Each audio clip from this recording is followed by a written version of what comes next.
Hello বন্ধুরা, তোমরা সবাই কেমন আছো? আশা করি ভালো আছো, আর আমিও ভালো আছি। আজকে একটা ইউনিক রেসিপি নিয়ে আবার তোমাদের কাছে চলে এসেছি গল্প করতে। তাহলে ভিডিওটা স্কিপ করো না, পুরোটা দেখো, আশা করি ভালো লাগবে। রেসিপিটার নাম বলে দিই, তোমরা টাইটেল দেখে বুঝতেই পেরেছো। রেসিপিটার নাম হলো গুড়ের আরশে পিঠে। এই পিঠেগুলো তোমরা অনেক দিন করে স্টোর করে রাখতে পারো, মন হলে বার করে একটা দুটো খেতে পারবে। একটু মিষ্টি মিষ্টি, যারা মিষ্টি খেতে ভালোবাসো কিন্তু এরকম ভাজাও পছন্দ করো, তাদের তো বেশিই ভালো লাগবে। চলো তাহলে রেসিপিটা শুরু করি। ফার্স্টে দেখো, এখানে 250 গ্রাম গুড় নিয়েছি। গুড়টাকে খুব ভালো করে জাল দিয়ে নিচ্ছি। একদম খুব ভালো করে জাল দিতে হবে, একদম জাল দিয়ে পুরো লিকুইড বানিয়ে নিতে হবে। দেখো খুব ভালো করে জাল দিয়ে নিচ্ছি।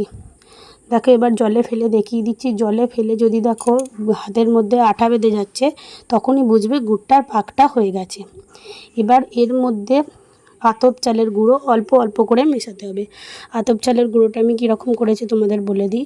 আতপ চালটা ভিজিয়ে রেখেছিলাম, সঙ্গে সঙ্গে গুঁড়ো করে সঙ্গে সঙ্গে এর মধ্যে মেশাচ্ছি। শুকনো করলে হবে না, তাহলে কিন্তু পিঠেগুলো শক্ত হয়ে যাবে। দেখো এবার আমি আতপ চালের গুঁড়ো আস্তে করে করে মিশিয়ে নিয়েছি। খুব ভালো করে মেশানো হয়ে গেছে। এবার একটা থালায় অল্প একটু সরষের তেল ব্রাশ করে ওই মিশ্রণটা ঢেলে ঠান্ডা করতে দিয়ে দিয়েছি। মিশ্রণটা ঠান্ডা হয়ে গেছে। এবার এটাকে খুব ভালো করে আটা মাখার মতো মেখে নিতে হবে।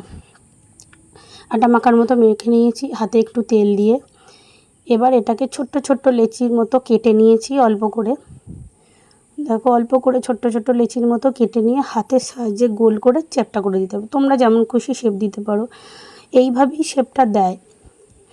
এই রেসিপিটা হলো আমার দিদিমা শাশুড়ির রেসিপি। সেখান থেকে আমার শাশুড়ি মা শিখেছে, সেখান থেকে আজ আমাদের শেখাচ্ছি, তাই তোমাদের রেসিপিটা শেয়ারও করছি। দেখো এবারে সব কটা বানানো হয়ে গেছে। এবার আর কিছুই না, সাদা তেলে অল্প আঁচে খুব ভালো করে লাল লাল করে ভেজে তুলে নিতে হবে। দেখো আমার উল্টে পাল্টে খুব ভালো করে ভেজে নিচ্ছি। কত ফুলেছে দেখতে পাচ্ছ। আর এটা কিন্তু অল্প আঁচেই ভাজবে। যদি খুব জোর আঁচে ভাজো তাহলে ভেতরটা কাঁচা থেকে যাবে। অল্প আঁচে ভাজতে হবে। দেখো আমার পিঠেগুলো একটা একটা করে তুলে নিচ্ছি।